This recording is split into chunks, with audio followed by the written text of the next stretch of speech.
Contemporary and fellow Ireland recording artist in those days, yes? This is true.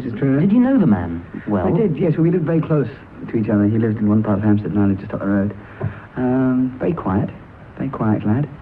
Extremely personable and charming when necessary. Yeah. Handsome to a devastating effect. Yes, the pictures.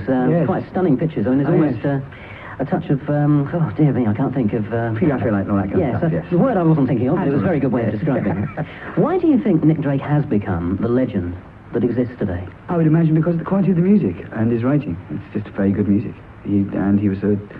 And it's very British, isn't it? I think and that's one of the things I like about it. I think Dream Academy have quoted him as being one of their influences. In fact, they dedicated their hit that's right. to him, yeah. To the memory of Nick. And I think it's because he's British. I mean, that's its secret for me. It does seem to have a perennial appeal because it's hitting new generations. People who are, 15 years younger than Nick are now saying that this man is important. Yes, well, it is, as I say, it's just inevitably good. You can't really say that it's bad music, so therefore it has a certain strength. What sort of man was he, though? I don't know. When I first met him, he was rather more urbane than he became. He was always charming, delicately witty, but he just became more and more withdrawn as time went by. In the 3 and 4 years that I knew him, he became more and more withdrawn. I think he suffered from some sort of depression. You were saying about him... We called it melancholia in the Victorian days. Absolutely right. You were saying about him being eminently British. I mean, he went to Marlborough and Cambridge and all that sort of thing. That he was eminently British. The music was eminently British, yes. But I mean, he seems to be a product of the English middle class. That's undoubtedly true, and I think that reflects very well in his music. I mean, what you see is what you get. It's erudite, it's cultured, and it's refined. I like it. Was he a typical singer-songwriter of his period?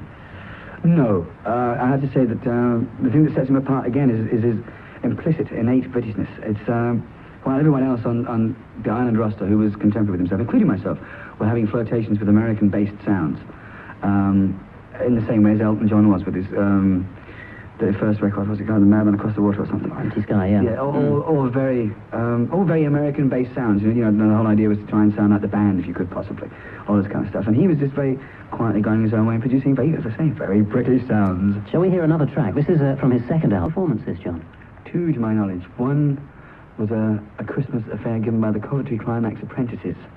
I suppose it was their Christmas ball. That really destroyed him, because I think they'd rather have listened to the Trogs. Amen Corner, or something. That's right. So I think that was a major blow to his confidence. I remember him being depressed about that for days and days. And then he did another one at the festival hall supporting Sandy Denny. And sounds a bit more like him. It was a good place for him, but he was cripplingly nervous. I mean, he was distraught before the gig. It was rather embarrassing, in fact, to see him.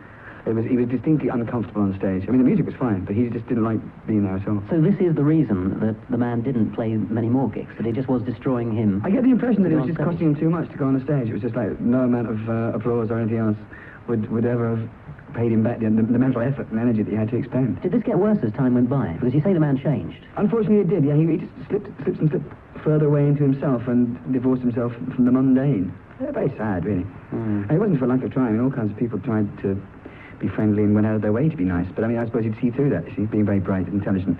You'd go, yes, well, what's in it for you? The image of the troubled artist, in a sense, and the confusion. Absolutely. The classic case, bionic stuff. I mean, heroic stuff. Do you think he could have been helped, that the end might not have happened as it did?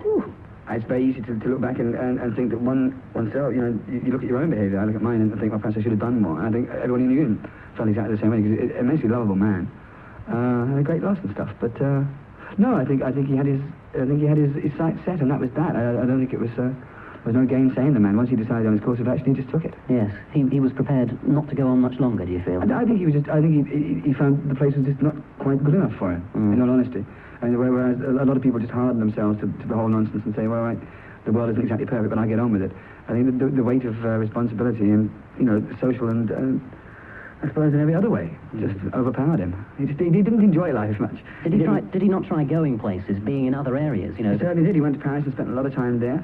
He went to the country. He came and lived with me in various locations. He just was distinctly unhappy in all of them. Just didn't enjoy. I think he distrusted the world. He didn't. He thought it had not quite lived up to its expectations. Yes.